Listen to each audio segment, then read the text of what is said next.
Hello दोस्तों, और स्वागत है आपका टोटल प्रेप यूपीएससी चैनल में, जिसमें आज मैं आपके लिए लेके आया हूं आज की सारी करंट अफेयर्स का रैपिड राउंडअप।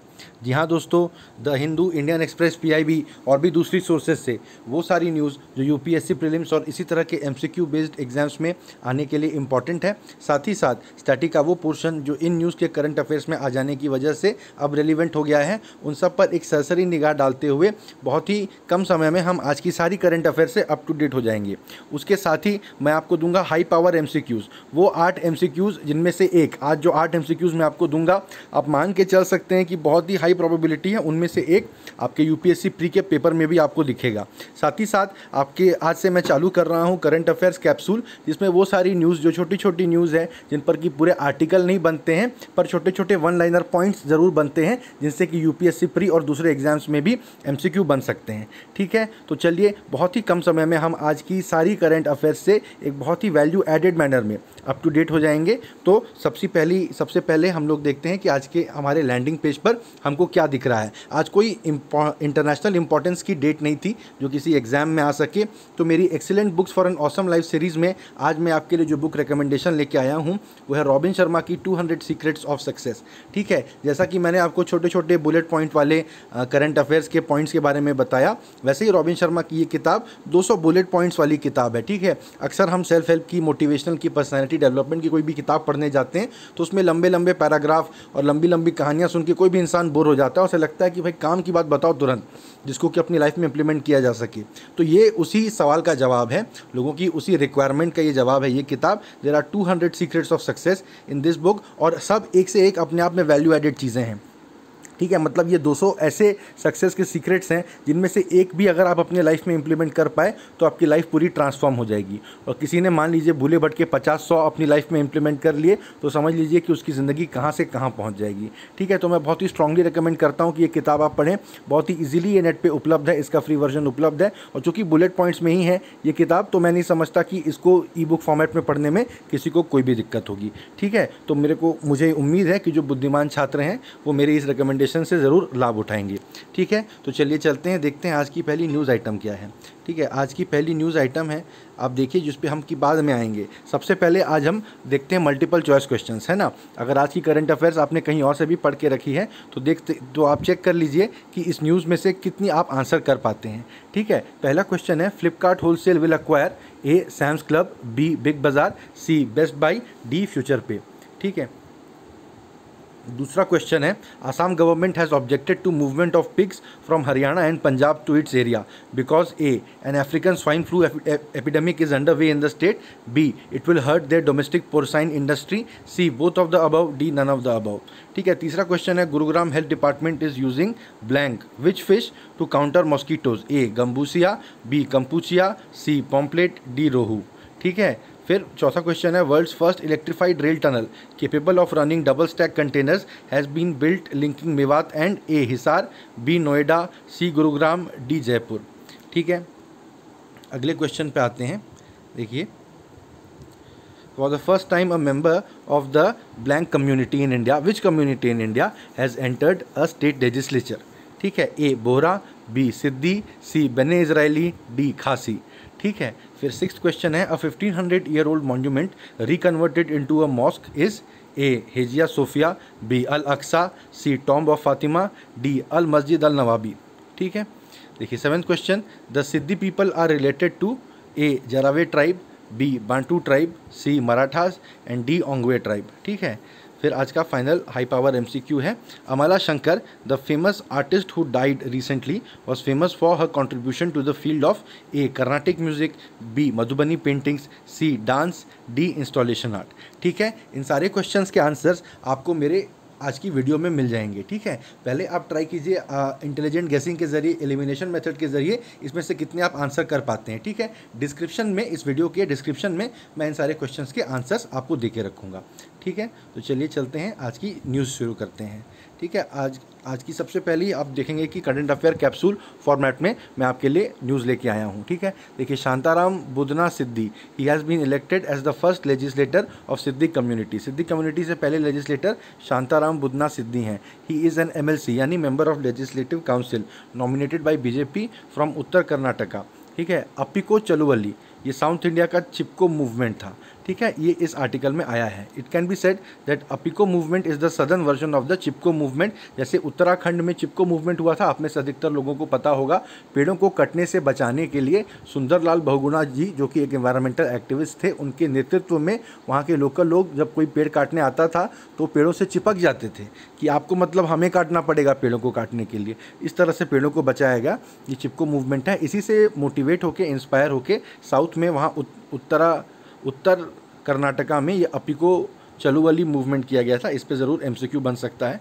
ठीक है, इस बार अपिको मूवमेंट में foot marches in the interior forest, slide shows, folk dance, street play, ये सब करके जन जागरण अभियान चलाया गया था। ठीक है, एक तो उन्होंने पेड़ों को काटने से रोका, दूसरा इन्होंने क्या किया कि जहां ज़मीनों पे पेड़ पौधे अब नहीं बचे थे उनमें एफॉरेस्टेशन किया। देखिए, डिफॉरेस्टेशन आपने सुना होगा, यानी पेड़ों को काट देना, जंगलों को काट देना, कहीं जंगल लगाना, वापस से पेड़ों को उगाना, उसे एफॉरेस्टेशन कहते हैं। ठीक है, बाद में ये जो मूवमेंट है ये पेड़ काटने और लगाने से आगे बढ़ के it focused on the rational use of ecosphere through introducing alternative energy resource to reduce pressure on the forest। ठीक है, लोगों को जंगल से लकड़ी काट के ही उनके पास फ्यूल का साधन बनता था, इसलिए लोग जंगलों से लकड़ी काटते थे लोकल लोग, तो इसलिए उनको अल्टरनेटिव इस तरह के एनर्जी रिसोर्सेज प्रोवाइड किए गए कि उनकी जंगलों पे डिपेंडेंसी कम हो। ठीक है, सिद्दी लोग जो हैं they are descendant from Bantu people of Africa. उनको इंडिया में पोर्तुगीज़ लोग अपने साथ एज स्लेव्स लेके आए थे। करेंटली वो महाराष्ट्र, कर्नाटका, गुजरात और आंध्रा के कोस्टल एरियाज़ में पाए जाते हैं और उनकी मदर टंग है सिद्धी भाषा। ठीक है, चूँकि सिद्धी कम्युनिटी का पहला व्यक्ति किसी लेजिस्लेचर में इस बार इलेक्ट हुआ है, इसलिए ज़रूर जो पॉइंट्स मैंने आपको बताया इसमें से एक ना एक एमसीक्यू आप मान के चलिए इस बार के पेपर में आएगा ही। अगर ये जितनी बातें मैंने अभी 2 मिनट में बोली हैं आपने ध्यान से सुनी है तो 1-2 मार्क का क्वेश्चन आपका करेक्ट आंसर हो चुका है। ठीक है, देखिए, महाराष्ट्र गवर्नमेंट ने एक हाई पावर्ड कमेटी सेटअप की है अंडर द प्रिंसिपल सेक्रेटरी को चेयरमैन बनाया है, इसलिए उन लोग अपनी सोलर पावर पॉलिसी सेटअप करेंगे। ठीक है, तो ये आपसे क्वेश्चन आ सकता है, ये पॉइंट आप याद रखिए। सीए कैप्सूल में हम अगली पेज पर आ जाते हैं। देखिए, एआईसीटीई ने एमडीआई गुड़गांव के कई पीजी प्रोग्राम्स को डी रिकॉग्नाइज कर दिया है। ठीक है, क्या किया है, क्यों किया है, ये अपने आप में एमसीक्यू वर्दी बात नहीं है। अगर किसी एग्जाम में यूपीएससी प्री में आने का चांस कम है, किसी और एग्जाम में आपसे पूछ सकता है कि किस कॉलेज के पीजी प्रोग्राम्स को डी रिकॉग्नाइज कर दिया गया, आपको बताना है एमडीआई गुड़गांव। ठीक है, महाराष्ट्र के सांगली डिस्ट्रिक्ट में एक 400 साल पुराने बैंयन ट्री को काटा जा रहा था रास्ते को चौड़ा करने के लिए, तो वहाँ के लोग लगभग पेड़ से चिपक के उन्होंने इसका प्रोटेस्ट किया और उस पेड़ को कटने से बचा लिया। ये घटना सांगली में हुई है, ये आपसे पूछा जा सकता है। ठीक है, कई न्यूज़ में मेंशन हुआ है कि देखिए, एयरफोर्स कमांडर्स की जो मीट है वो बाई एनुअल होती है, यानी साल में 2 बार होती है।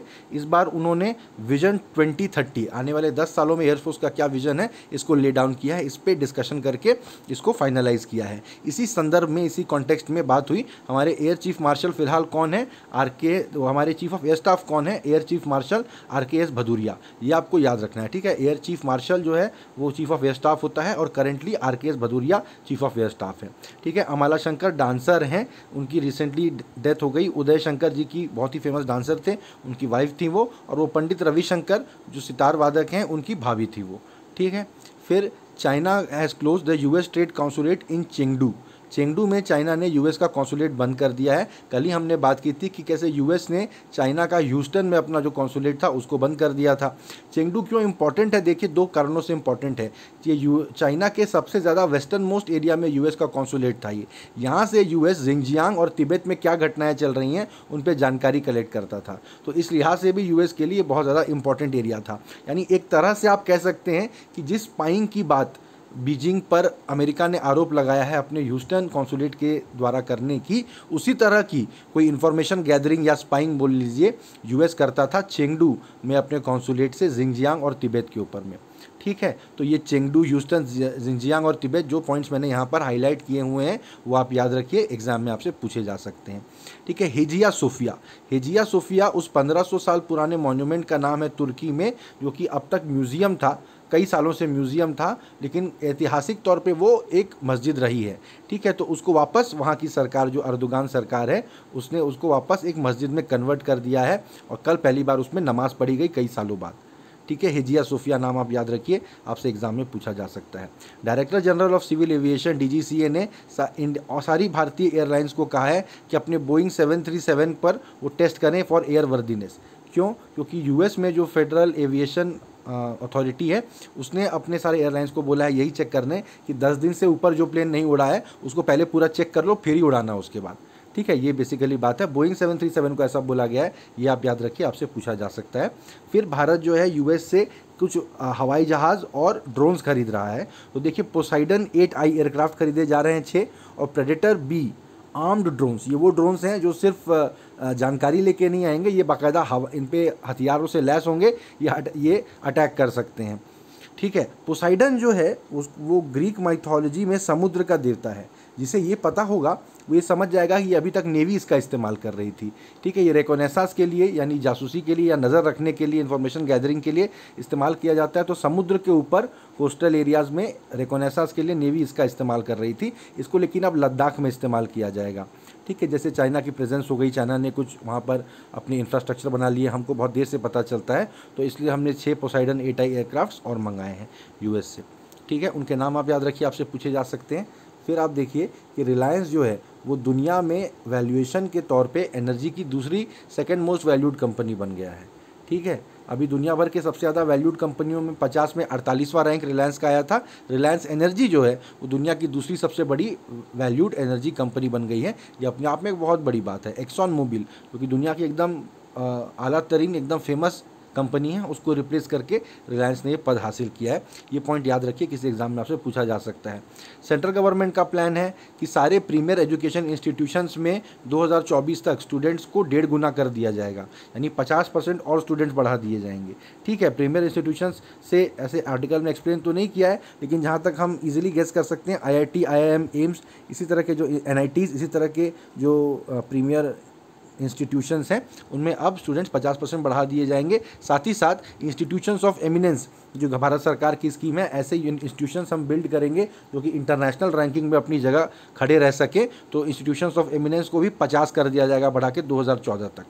ठीक है, अगला पॉइंट है, फ्लिपकार्ट जो है वॉलमार्ट के बेस्ट बाई को अक्वायर करने वाला है। वॉलमार्ट की कंपनी है बेस्ट बाई इंडिया में, जो कि वॉलमार्ट फ्लिपकार्ट की पेरेंट कंपनी हो चुका है। ठीक है, तो फ्लिपकार्ट वॉलमार्ट की बेस्ट बाई को खरीद रहा है। ये क्वेश्चन ज़रूर से आ सकता है एग्जाम में, बेस्ट बाई को कौन खरीद रहा है, या फ्लिपकार्ट होलसेल ने कौन सी कंपनी को खरीदने का ऐलान किया है इसमें से। ठीक है, एप्पल जो है अपने iPhone 11 को अब इंडिया में चेन्नई में मैन्युफैक्चर करेगा। चाइना से धीरे धीरे एप्पल अपनी सारी मैन्युफैक्चरिंग हटा के इंडिया में ले आएगा, ऐसी बात है। क्वेश्चन आपसे पूछा जाएगा कि एप्पल ने iPhone 11 को कहाँ मैन्युफैक्चर करना चालू किया है इंडिया में, आपको आंसर देना है चेन्नई। फिर देखिए, ककरापार करके गुजरात में हमारा 700 मेगावाट का न्यूक्लियर पावर प्लांट है, उसमें critical mass has been achieved. Critical mass मतलब न्यूक्लियर फिशन में एक क्रिटिकल मास होता है, इसके बाद अब फिशन रिएक्शन पूरा अपनी गति पकड़ लेता है। अब इसको हेल्प करने की ज़रूरत नहीं है, बल्कि अब इसको कंट्रोल करके इसको सबड्यू करके रखना चाहिए। ठीक है, वरना ये क्रिटिकल मास ये अनकंट्रोल्ड पूरा एक्सप्लोजन में तब्दील हो जाएगा। तो क्रिटिकल मास मतलब अब हमारा काम खत्म हुआ, अब पावर प्रोडक्शन चालू हो जाएगा। ठीक है, ये इंडिया का सबसे बड़ा इंडिजिनियस वेरिएंट है प्रेशराइज्ड हेवी वाटर रिएक्टर का। ठीक है, प्रेशराइज्ड हेवी वाटर रिएक्टर का भारतीय एक वर्जन बनाया है हमने। इसमें क्या करते हैं देखिए, अनएनरिच्ड नेचुरल यूरेनियम फ्यूल के लिए इस्तेमाल किया जाता है। यूरेनियम को एनरिचमेंट किया जाता था पहले न्यूक्लियर पावर बनाने के लिए, उसमें सबसे ज़्यादा झमेला उसी में होता था। इसमें नॉर्मल जो यूरेनियम प्रकृति में मिलता है उसी को इस्तेमाल कर लिया जाता है, और मॉडरेटर और कूलेंट दोनों के लिए हैवी वाटर का ही इस्तेमाल कर लेते हैं हम। ठीक है, मॉडरेटर का काम क्या होता है कि एक्स्ट्रा जो इसमें फिशन में न्यूट्रॉन या जो भी एलिमेंट्री पार्टिकल्स एक्स्ट्रा क्रिएट हो जाते हैं उनको अब्जॉर्ब कर लेता है, ताकि ये प्रोसेस अनकंट्रोल्ड ना हो। 1 से 3, 3 से 9, 9 से 27, 27 से 81 ऐसे करके बढ़ते चली जाएगी। उसमें मॉडरेटर रहते हैं, वो एक्स्ट्रा पार्टिकल्स को अब्जॉर्ब कर लेते हैं, तो ये प्रोसेस कंट्रोल में रहती है। फिर कूलेंट भी चाहिए इस प्रोसेस में, जितनी हीट हो उसको अब्जॉर्ब करने के लिए, तो हैवी वाटर से दोनों काम ले लिए जाते हैं। ठीक है, फिर इसमें क्या होता है, यूरेनियम को एनरिच करने का पूरा जो टेक्नोलॉजी और पूरा कॉस्ट है वो बच गया, साथ ही साथ ये थर्मली ज़्यादा एफिशिएंट है। तो यानी ये एक ऐसी टेक्नोलॉजी है, इसको दुनिया भर में हम एक्सपोर्ट कर सकते हैं कि दुनिया कहाँ हमें न्यूक्लियर फ्यूल और न्यूक्लियर टेक्नोलॉजी नहीं देती थी, अब हमने ऐसी न्यूक्लियर टेक्नोलॉजी बना ली है जो दुनिया के काम आ सकती है। ठीक है, तो ये जितने पॉइंट्स मैंने आपको बताए, ये ज़रूर इनमें से एक पॉइंट यूपीएससी प्री में इस बार आएगा। ककरापार न्यूक्लियर पावर प्लांट पे एक क्वेश्चन आने वाला है इस बार। ठीक है, देखिए एक छोटा सा न्यूज़ है, मलेशिया ने अपने देश में बिना सरकारी लाइसेंस के किसी भी वीडियो बनाने पे पाबंदी लगा दी है, यानी लोग टिकटॉक के लिए भी वीडियो नहीं बना सकते जब तक कि उनके पास सरकारी लाइसेंस ना हो। ठीक है, इसका विरोध चल रहा है, शायद आने वाले दिनों में उनको अपना ये फैसला वापस लेना पड़े, पर किसी एग्जाम में आपसे पूछा जा सकता है। ठीक है, रानी रामपाल की बात करते हैं। वो भारत की विमेंस हॉकी टीम की कप्तान है। ठीक है, और वो पहली हॉकी प्लेयर है आज तक की जिन्होंने world games athlete of the year award मिला है 2020 में। ठीक है, तो रानी रामपाल का नाम याद रखिए। ये याद रखिए कि वो इंडिया की विमेंस हॉकी टीम की कैप्टन है, और भी ये कि उन्हें world games athlete of the year का अवार्ड मिला है, और ये अवार्ड पाने वाली वो आज तक की पहली हॉकी प्लेयर है। ठीक है, चलिए चलते हैं अब हम आज के पहले न्यूज़ आइटम पर, जो कि है आप देख सकते हैं, Gurugaon relies on fish to tackle mosquitoes. ठीक है, यानी मॉस्किटो के लार्वा के लिए इन्होंने गंबूसिया फिश है, ठीक है, जो कि मॉस्किटो के लार्वा को खाता है, उसको 72 वाटर बॉडीज़ में उन्होंने रिलीज़ कर दिया है। देखिए जो हाईलाइटेड पोर्शन मैंने यहाँ पर दिया है, gambusia fish can eat the larvae of at least 100 to 300 mosquitoes each day and can easily live in shallow ponds. तो जहाँ पे पानी है, तालाब है, या फिर छोटे जोहाड़ हैं जिनको कहते हैं, खड्डे वगैरह जहाँ पानी जमा हो जाता है, उन सब में इनको छोड़ दिया गया है। तो वो जो लार्वा प्यूपा बन के मस्कीटो बनता है, तो यानी समझिए एकदम ही उसके चूजे जो होते हैं मच्छर के, उन्हें ये खा जाएगी मछली। तो एक तरह से बहुत ही बायोलॉजिकल ये मेथड है और इको फ्रेंडली टाइप का मेथड है। कोई केमिकल हम कहीं स्प्रे नहीं कर रहे हैं, एक मछली बस छोड़िए जो उनको खा जाएगी। ठीक है, फिर उसके बाद डेंगू से बचने के लिए मानसून आने के बाद उन्होंने और भी क्या तरीके आजमाए हैं, वो टैमी फ्लू में स्टॉक कर रहे हैं। ठीक है, जो कि स्वाइन फ्लू और ये सब फैलता है, तो टैमी फ्लू से उसका इलाज होता है। और लार्विसाइड यानी ऐसा इंसेक्टिसाइड भी उन्होंने ले लिया है, अपने पास स्टॉक कर लिया है, जो कि पानी में छिड़क के अगर लगा कि मॉस्किटो का लार्वा बहुत बढ़ रहा है तो छिड़क के वो वहाँ पर मॉस्किटो के लार्वा को मार देंगे।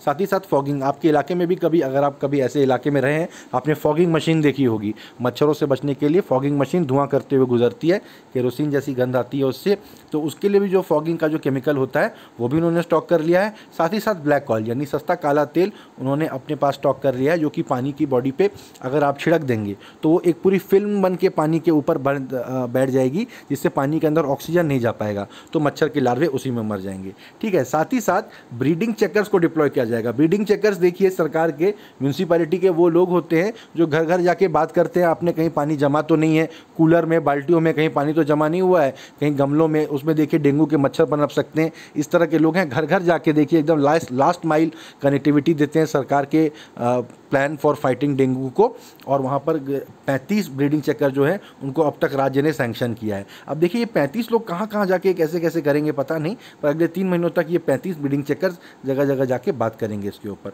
ठीक है, वैसे इतनी बड़ी कोई समस्याएं होनी नहीं चाहिए। बता रहे हैं कि पिछले साल गुरुगांव में, जिसका नाम अब गुरुग्राम हो चुका है, डेंगू के 22 मामले और मलेरिया के 15 मामले आए थे। ठीक है, तो देखिए इतने कम मामले आए थे, या तो ये इतने कदम उठाते हैं इसलिए मामले कम आते हैं, या इतने कम मामलों पे पता नहीं इतनी तैयारी करके क्यों बैठे हैं। ठीक है, लेकिन गंबूसिया मछली का जो नाम है, ब्रीडिंग चेकर्स की जो बात मैंने आपको बताई, ये आप याद रखिए। ठीक है, ये आपसे एग्जाम में पूछा जाएगा। अगली न्यूज़ देखिए, अगली न्यूज़ है India bars companies from border countries from government contracts. ठीक है, सरकारी ठेके अब हमारे जो नेबरिंग कंट्रीज़ हैं उनकी कंपनियों को नहीं दिए जाएंगे। सीधी सी बात है, इसका टारगेट चाइना है। चाइना को हम इकोनॉमिकली पनिश कर रहे हैं। हम कह रहे हैं कि चाइना इकोनॉमिकली हमारे साथ काफ़ी ट्रेड करता है। ठीक है, तो ये चाइना की स्ट्रेंथ है क्योंकि चाइना हमसे पैसे कमा ले रहा है, लेकिन यही चाइना की वीकनेस भी बन जाती है, क्योंकि अब हम चाइना को मॉनिटरीली हर्ट कर सकते हैं। मिलिटरीली हो सकता है चाइना कई जगहों पर हमसे ज़्यादा स्ट्रांग हो, पर इकोनॉमिकली वो हम पे काफ़ी पैसा कमा रहा है, तो डिपेंडेंट है, तो हम उसको वहाँ हर्ट कर सकते हैं। ठीक है, तो ऐप बंद कर दिए। वैसे भी कई ठेकों से चाइनीज़ कंपनियों को बाहर कर दिया गया राज्य सरकारों द्वारा, और अब सरकार ने बाकायदा पॉलिसी बना दी है कि जो इस तरह से जो देश जिनके हमारे साथ लैंड बॉर्डर कनेक्ट होते हैं, वो किसी भी सरकारी ठेके में अगर बिडिंग करेंगे तो उनको पहले कॉम्पिटेंट अथॉरिटी से परमिशन लेना पड़ेगा। ठीक है, तो इसमें डिपार्टमेंट ऑफ एक्सपेंडिचर जो है मिनिस्ट्री ऑफ फाइनेंस की, उन्होंने जनरल फाइनेंशियल रूल्स 2017 को अमेंड करके ये कानून बनाया है। They will not apply to procurement by private sector. ठीक है, प्राइवेट सेक्टर की जो कंपनियां हैं वो खरीद सकती हैं विदेशी कंपनियों से जैसे चाहें, सरकारी क्षेत्र की जो कंपनियां हैं उन पर ही ये बात लागू होती है। रजिस्ट्रेशन कमिटी, कॉम्पिटेंट अथॉरिटी से उनको पहले परमिशन लेना पड़ेगा। तो कॉम्पिटेंट अथॉरिटी कौन है? It will be a registration committee, जो कि department for promotion of industry and internal trade DPIIT है, वो बनाएगी। साथ ही साथ पॉलिटिकल और सिक्योरिटी क्लियरेंस भी लिया जाएगा मिनिस्ट्री ऑफ एक्सटर्नल अफेयर्स और होम अफेयर्स से। ठीक है, इतने क्लियरेंस लेने के बाद ही किसी कंपनी को किसी ठेके में बिड करने दिया जाएगा। जाहिर बात है किसी भी चाइनीज़ कंपनी को इतना क्लियरेंस कोई नहीं देगा। इसमें क्या है कि पब्लिक सेक्टर बैंक्स भी हैं, फाइनेंशियल इंस्टीट्यूशंस भी हैं, autonomous bodies, central public sector enterprises यानी आपके PSUs, public private partnership project वगैरह, और जो भी ऐसे प्रोजेक्ट्स हैं जिनको गवर्नमेंट या इसके अंडरटेकिंग से फाइनेंशियल सपोर्ट मिल रहा है, वो सब के सब इंक्लूडेड हैं इस प्रपोजल में, इस नए कानून में। ठीक है, फिर article 257(1) of the constitution of India का इस्तेमाल करके स्टेट गवर्नमेंट्स को भी बोल दिया गया है कि उनके द्वारा जो प्रोक्योरमेंट होगी या स्टेट गवर्नमेंट अंडरटेकिंग्स के द्वारा जो प्रोक्योरमेंट होगी उसमें भी इसका ध्यान देना पड़ेगा। ठीक है, आर्टिकल 257(1) क्या है कि हर राज्य सरकार को वैसे कोई फैसले लेने का अधिकार नहीं है जिससे कि नेशनल इंटरेस्ट बाधित हो। ठीक है, कि ऐसा ना हो कि केंद्र सरकार किसी देश से कह रही है कि हम दुश्मनी मोल लेंगे और कोई राज्य उस देश से जाके दोस्ती करने लगे ये कह के कि भाई federal structure of the constitution है, हम अपने इलाके में आज़ाद हैं, ऐसा नहीं है। ठीक है, तो नेशनल इंटरेस्ट को ध्यान में रख के आपको काम करना पड़ेगा, नेशनल पॉलिसी के तहत ही आपको अपनी पॉलिसी बनानी पड़ेगी। ये आर्टिकल 257(1). ठीक है, तो उसके तहत स्टेट गवर्नमेंट को इंस्ट्रक्शन दे दिया गया है कि आप भी इन्हीं पॉलिसीज़ का आप पालन करिए। हालांकि थोड़ा रिलैक्सेशन दिया गया है कुछ लिमिटेड केसेस में, जैसे मेडिकल सप्लाईज जो खरीदी जाएंगी कोविड-19 के लिए, तो दिसंबर 31, 2020 तक उसमें हमको छूट दी गई है। ठीक है, फिर एक सेपरेट ऑर्डर निकाला गया है कि ऐसे देश जिनको कि भारत सरकार लाइन ऑफ क्रेडिट प्रोवाइड कर रही है या डेवलपमेंट एसिस्टेंस प्रोवाइड करती है, तो उनको इससे बाहर रखा जाएगा। तो अब देखिए भूटान, नेपाल इसमें, बांग्लादेश, श्रीलंका इसमें निकल गए। पाकिस्तान के साथ वैसे भी जो भी ट्रेड होता है पहले बहुत जांच परख के ही होता है, बच गया बस चाइना को मिला के चाइना पर ही अप्लाई किया गया है। ठीक है, नेशनल सिक्योरिटी क्लॉज इसमें इन्वोक किया गया है। इसमें सारे नए टेंडर जो भी निकलेंगे उन पर ये बात लागू हो जाएगी। ठीक है, तो ये जितने पॉइंट्स मैंने आपको बताए आप याद रखिए, कौन इंक्लूडेड है कौन इंक्लूडेड नहीं है, आर्टिकल 257 का क्या मतलब है ये आप याद रखिए। ठीक है, चलिए चलते हैं अगली न्यूज़ पर। आप देखिए अगली न्यूज़ है, for the first time panchayat funds to be audited online. ठीक है, पंचायत फंड्स का ऑनलाइन ऑडिट होगा सबसे पहली बार। ऑनलाइन क्यों होगा, ये तो कॉमन सेंस की बात है, अभी कोरोना वाला चल रहा है, जा के क्या अब लोग कहाँ पर ऑडिट करेंगे। ठीक है, ये पहली सच एक्सरसाइज हो रही है। मिनिस्ट्री ऑफ पंचायती राज ने, जो 2.5 लाख ग्राम पंचायत है हमारे देश में, ये आंकड़ा याद रखिए, आंसर राइटिंग में, ऐसे राइटिंग में और इंटरव्यूज़ में आपके काम आएगा। उसकी ऑनलाइन ऑडिट करेंगे सिर्फ 20% की। ठीक है, 20% की, यानी पहली बार हम टेस्ट कर रहे हैं, पानी को एक पाँव से नाप कर देख रहे हैं। अगले साल जो होगा ये सारी की सारी पंचायतों का यहाँ पर किया जाएगा। ठीक है, ऑडिट ऑनलाइन एक एप्लीकेशन डेवलप किया गया है मिनिस्ट्री द्वारा, इसके द्वारा सब ऑडिट किया जाएगा। इस बार 50,000 पंचायतों का किया जाएगा, क्योंकि 20% है 2.5 लाख ग्राम पंचायतों का।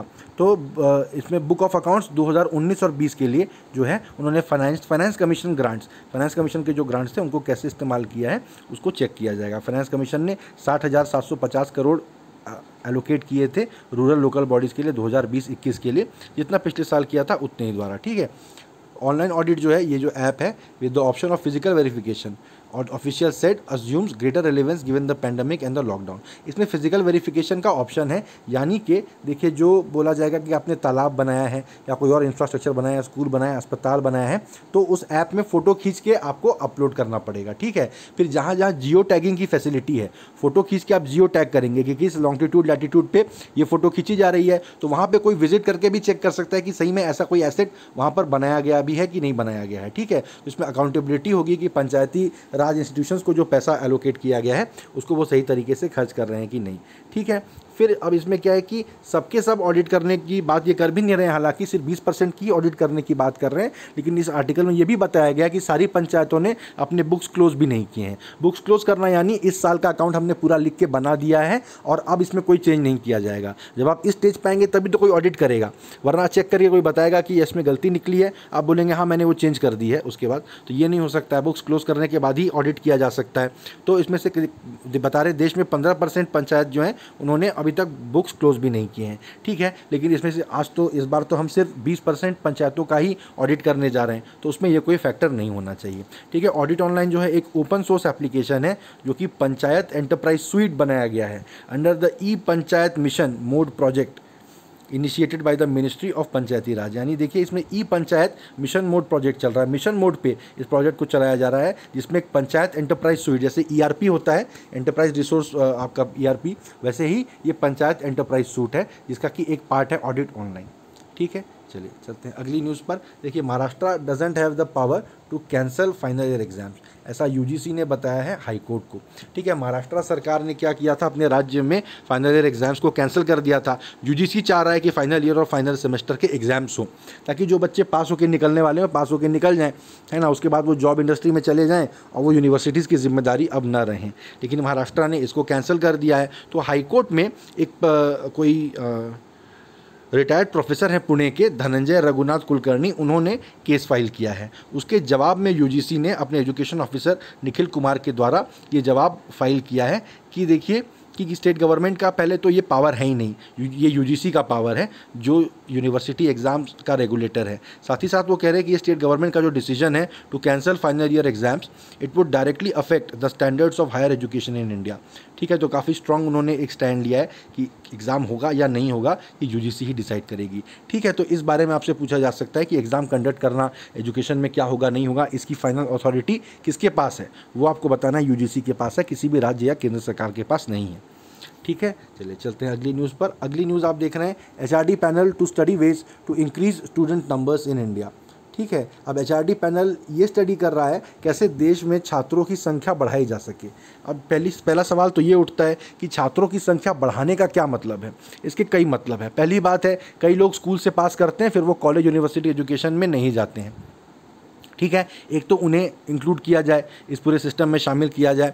दूसरा कि अब कोविड-19 वाला जो मामला चल रहा है तो उतने लोग विदेश में नहीं जा पाएंगे, जितने छात्र हर साल लाखों छात्र भारत से विदेशों में पढ़ने जाते थे, तो अब वो नहीं जा पाएंगे, तो उनको भारत में ही अकोमोडेट किया जाए, इसकी व्यवस्था करनी है। तो एचआरडी मिनिस्टर रमेश पोखरियाल ने बोला है कि ऐसे और प्लस ऐसे भी छात्र जो बाहर पढ़ रहे थे अब वापस आ गए हैं, उनकी शिक्षा पूरी नहीं हो पाई है, उनको एक स्मूथ ट्रांजिशन दे दिया जाए for students returning from abroad. तो इसके लिए ऐसी एक कमेटी बनाई गई है जो कि चेयरमैन ऑफ द यूजीसी उसको हेड करेंगे। देखिए फिर आ गया, जो भी हायर एजुकेशन से रिलेटेड बात होगी वो यूजीसी के डोमेन में ही होगी। ठीक है, ये एक ऐसा मैकेनिज्म रेकमेंड करेंगे to increase intake in well performing universities.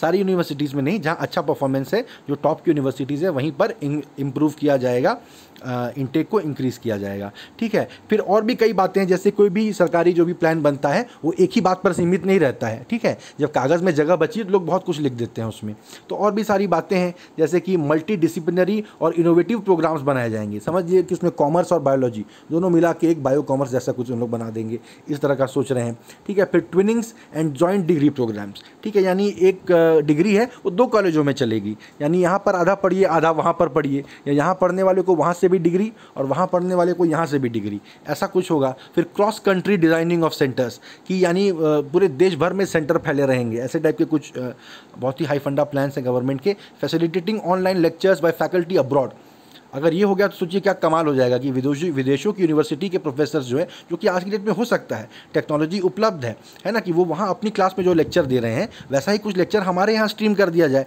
या वो हमारे स्टूडेंट्स के लिए वहाँ से लेक्चर दे सकते हैं। ठीक है, अगर ऐसा कर दिया जाए तो बहुत बड़ी बात है। फिर जो सबसे फेवरेट टॉपिक है किसी भी एकेडमिया के व्यक्ति का, linkage between academia and industry. जो इंडस्ट्री को चाहिए सीधा वही एकेडमिया दे दे तो क्या बात है, लेकिन इंडस्ट्री की रिक्वायरमेंट रोज़ चेंज होती रहती है, उस हिसाब से फिर आपको अपना सिलेबस भी निम्बल रखना पड़ेगा। ऐसी बहुत सारी चीज़ें, joint degree ventures, lateral entry to Indian higher education institutions. ये जो लास्ट पॉइंट है ये वही है जो इस आर्टिकल का पहला पॉइंट था। लैटरल एंट्री यानी बीच में घुसना। ठीक है, तो बीच में घुसना यानी जो विदेशों से मान लीजिए 4 साल का डिग्री प्रोग्राम कर रहा था, 1 साल पढ़ लिया, बाकी 3 साल उसको इंडिया में पढ़ने का होगा, तो उसको सेकेंड ईयर में सीधा कैसे घुसाया जाए कि उसका साल वेस्ट ना हो। इसके लिए ये कमेटी अपना कुछ रिकमेंडेशंस देगी, 15 दिन के अंदर इसको अपनी रिपोर्ट देनी है।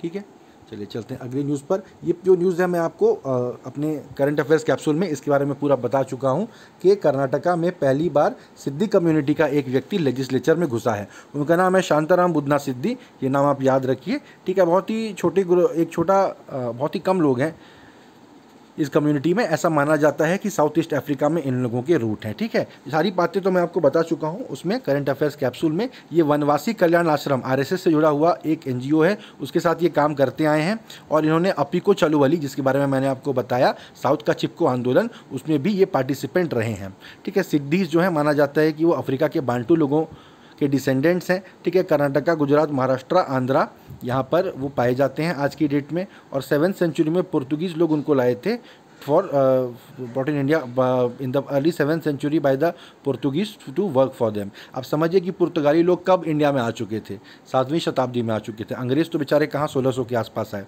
ठीक है। फिर ये आज की डेट में शेड्यूल्ड ट्राइब्स में इंक्लूडेड है। कर्नाटका में अराउंड 50,000 लोग सिद्धि लोग रहते हैं। उनकी मदर टंग को सिद्धि भाषा कहते हैं और अधिकतर लोग कन्नड़ा में भी फ्लुएंट हैं। वो अपने कम्युनिटी के लैंड राइट्स वगैरह के लिए अपलिफ्टमेंट के लिए फ़ाइट करना चाहते हैं, ठीक है। ये थी न्यूज़। अगली न्यूज़ पे चलते हैं। आसाम ये कह रहा है कि the centre's not for transporting pigs to the north east is a recipe for disaster, ठीक है। उनका कहना डिज़ास्टर इसमें होगा ही होगा। क्या हो रहा है कि आसाम में सेंटर ये सोच रहा है, सेंटर ने ये फैसला लिया है कि पंजाब और हरियाणा से पिग्स को वहाँ मूव किया जाए, अब नॉर्थ ईस्ट में उसका मूवमेंट अलाउ किया जाए, ठीक है। तो इसकी the portion industry in the state जो है वहाँ पर बहुत ज़्यादा कोविड-19 की वजह से सफ़र हुआ है, ठीक है। साथ ही साथ वहाँ पर अफ्रीकन स्वाइन फीवर भी फैला हुआ है, जिससे कि 17,000 सूअर मर गए हैं, पिग्स वहाँ पर मर चुके हैं। अब आसाम की जो गवर्नमेंट है वो कह रही है कि ये फैसला मत दीजिए because it is quote unquote poorly conceived, यानी इससे ज़्यादा स्ट्रॉन्ग क्रिटिसिज्म सेंट्रल गवर्नमेंट के फैसले का नहीं हो सकता। आसाम की सरकार कह रही है कि बहुत ही अब ख़राब सोच के तहत बना है, आपने बहुत ही गलत इसमें दिमाग लगाया है। दो बातें हैं इसमें। पहली बात वो कह रहे हैं कि ऑलरेडी यहाँ बीमारी फैली हुई है, ठीक है, तो हमने यहाँ पर बहुत कड़े मेजर्स उठाए हैं कि पोर्क की सेल उतनी ना हो वगैरह वगैरह। अब आप दूसरे राज्यों से अगर आप सुअर लेके आएंगे यहाँ पे, वो यहाँ से वहाँ बिकेंगे तो ये बीमारी फैलेगी, पहली बात। दूसरी बात, उस राज्य के जो पोर्साइन इंडस्ट्री, देखिए पोर्क इंडस्ट्री को पोर्साइन इंडस्ट्री कहते हैं, मुझे भी आज ही पता चला है। तो उसके जो लोग हैं आसाम के, वो कह रहे हैं कि अभी कोरोना फैला करके हमने अपने कितने सुअर मार दिए, हम अभी अपना बिजनेस नहीं कर रहे हैं, नहीं बेच रहे हैं वगैरह वगैरह, हम लॉस बियर कर रहे हैं अपने राज्य के लिए। लेकिन अब इसी दौरान में अगर दूसरे राज्यों के सुअरों को यहाँ लाया जाएगा बेचने के लिए, तो ये तो हमारे साथ अन्याय है, फिर ये तो गलत बात है, लेवल प्लेइंग फील्ड नहीं हो पाएगा इसमें, ये बात भी ठीक है। तो इन दोनों बातों के कारण आसाम गवर्नमेंट जो है उसने इस बात को रेजिस्ट किया है। स्टार्टिंग के हाई पावर्ड एमसीक्यूज में आप देखिए, मैंने बनाया था क्वेश्चन जिसमें आपको पता चलेगा कि ये दोनों कारण जो ऑप्शन ए और बी थे वो दोनों करेक्ट थे, जिसकी वजह से आसाम गवर्नमेंट अपोज कर रही है इस फैसले को, ठीक है। अगली न्यूज़ पर चलते हैं। देखिए रोजालिंड फ्रैंकलिन का नाम आया है, इनकी आज 100वीं पुण्यतिथि है, ठीक है, सैटरडे के दिन। तो ये इनका बिल्कुल इन पर एक क्वेश्चन बन सकता है इस बार के यूपीएससी में। ये एक ऐसी बहुत ही बड़ी वैज्ञानिक है, महिला वैज्ञानिक है जिनका नाम कोई नहीं जानता, ठीक है। ऐसा होता है विज्ञान के क्षेत्र में भी, विज्ञान का क्षेत्र बहुत नोटोरियसली कंजर्वेटिव है, वो भी बहुत ज़्यादा परंपरावादी है, रूढ़िवादी है। कोई भी नई खोज होती है उसको एक्सेप्ट करने में वैज्ञानिकों की कम्युनिटी भी बहुत लंबा समय लगाती है। और ख़ासकर पहले के समय में ऐसा होता था, आजकल तो शायद वैसा नहीं होता होगा, महिलाओं के कंट्रीब्यूशन को तुरंत रिकग्नाइज़ नहीं किया जाता था। लोगों का मानना होता था कि महिला ने ऐसा कहा है, ज़रूर उसने कुछ एक्सपेरिमेंट में हेर फेर किया होगा, वो कहाँ से इतने सही इतने बड़े बड़ी खोज कर ले रही है, ठीक है। विज्ञान के क्षेत्र में बार बार इस तरह की बातें सामने आती हैं। अब जब वक्त आगे बढ़ रहा है और लोग पीछे जाके साइंटिफिक हिस्ट्री को देख रहे हैं, तब ऐसे कई तरह के मामले सामने आ रहे हैं। रोजालिंड फ्रैंकलिन का नाम याद रखिए। डीएनए का स्ट्रक्चर क्या होता है इसको बताने वाली सबसे पहली महिला थी रोजालिंड फ्रैंकलिन, ठीक है। इस आर्टिकल को आप अंदर पढ़ेंगे तो आपको पता चलेगा कैसे कैसे षड्यंत्रों के तहत उनके द्वारा लिया गया एक्सरे का इमेज, ठीक है, दुनिया भर में शेयर हुआ। और वॉटसन क्रिक वगैरह जिन्होंने बाद में डबल हेलिक्स का स्ट्रक्चर बताया डीएनए का, उनको इसके लिए नोबेल प्राइज़ मिला। हालांकि जब तक नोबेल प्राइज़ मिला तब तक उनकी डेथ हो चुकी थी, और नोबेल किसी को मृत्यु के बाद नहीं दिया जाता है, ठीक है। तो ये भी एक कारण था कि उन्हें नोबेल प्राइज़ नहीं मिला जो उन्हें मिलना चाहिए था। तो कैसे वॉटसन एंड क्रिक का ये वो था, वो इसमें बताया गया। प्लस वो अपने समय की बहुत बड़ी वायरोलॉजिस्ट थी, वायरसेस को उन्होंने बहुत ज़्यादा स्टडी किया था और बहुत सारी उनकी खोजें थी, उन पर लोगों ने आगे काम किया, है ना। उन्होंने टोबैको मोज़ाइक वायरस पे काम किया, उसका डीएनए मैप बनाया उन्होंने। उसके बाद वो पोलियो को इन्वेस्टिगेट करने लगी। और आज के रिसर्चर जो हैं, जो डीएनए सीक्वेंसिंग वगैरह कर पाते हैं, साथ ही साथ एक्सरे क्रिस्टलोग्राफी कर पाते हैं, वो जैसे उन्होंने अभी कल ही मैंने बताया आपको SARS-CoV-2 का किया है, वो इन्हीं की कंट्रीब्यूशन की वजह से है। इन्होंने ही पहले मॉलिक्यूलर स्ट्रक्चर का एक्सरे लिया था, ठीक है, जो कि डीएनए का, ठीक है। तो इसमें बहुत ज़्यादा इनका कंट्रीब्यूशन रहा है जो कि लोगों ने बाद में इस्तेमाल किया है। तो डबल हेलिक्स स्ट्रक्चर के बारे में रोजालिंड फ्रैंकलिन का नाम आप याद रखिए। पोलियो के बारे में भी उन्होंने स्टडी किया और टोबैको मोज़ाइक वायरस को भी स्टडी किया था, ठीक है। चलते हैं अगली न्यूज़ की तरफ। देखिए अगली न्यूज़ इतनी इंपॉर्टेंट है कि टाइम्स ऑफ इंडिया और दैनिक जागरण दोनों में आई थी। मैंने दोनों का कटआउट यहाँ पर लगा दिया है, ठीक है। विद्युत चालित दोहरे डिब्बों वाली मालगाड़ी के परिचालन के लिए पहली सुरंग तैयार है ना। हरियाणा के सोहना के पास रेलवे के वेस्टर्न डेडिकेटेड फ्रेट कॉरिडोर पर अरावली पहाड़ियों से 1 किलोमीटर लंबी सुरंग काटी गई है, जिससे कि अगले 12 महीने में डबल स्टैक डिब्बों वाली विद्युत चालित मालगाड़ी को चलाने की योजना है। ठीक है, ये दुनिया की पहली ऐसी सुरंग है जो विद्युत चालित है और उसमें डबल स्टैक मालगाड़ी चल सकती है। ठीक है, इसलिए ये इंपॉर्टेंट है, एग्ज़ाम में आ सकता है। एग्ज़ाम में ये आएगा कि ये कहाँ से कहाँ चल रही है, तो ये मेवात और गुड़गांव जिलों को जोड़ती है और अरावली पर्वत श्रृंखला के बीच से गुजरती है। ये आपको याद रखना चाहिए। ठीक है, ये कहाँ से गुजरती है? अरावली से, और जोड़ती है मेवात और गुड़गांव को। और इसके बारे में खास क्या है, ये दुनिया की पहली विद्युत चालित सुरंग है, यानी बिजली से चलने वाली सुरंग है जिसमें डबल स्टैक मालगाड़ी, डबल डेकर मालगाड़ी जो है वो गुजर सकती है। ठीक है, ये पॉइंट आप याद रखिए। तो थैंक यू गाइस, ये थी आज की करंट अफेयर्स की कवरेज। मुझे उम्मीद है कि मेरा अप्रोच आपको पसंद आया होगा। अगर मेरी वीडियोस आपको पसंद आ रही हैं तो इसे अपने दोस्तों के साथ शेयर करिए और मेरे चैनल को सब्सक्राइब करिए, नोटिफिकेशन बेल को दबाइए ताकि आपको तब तब नोटिफिकेशन मिले जब जब मैं वीडियोज़ अपलोड करूँ। ठीक है, और भी किस तरह की वीडियोज़ आप देखना चाहते हैं यूपीएससी प्रिपरेशन से रिलेटेड मेरे चैनल पर, वो मुझे आप कमेंट सेक्शन में लिख के बताइए। ठीक है, आने वाले दिनों में और भी बढ़िया हाई वैल्यू एडेड वीडियोज़ मैं आपके लिए लेके आऊँगा। थैंक यू गाइज, मिलते हैं कल।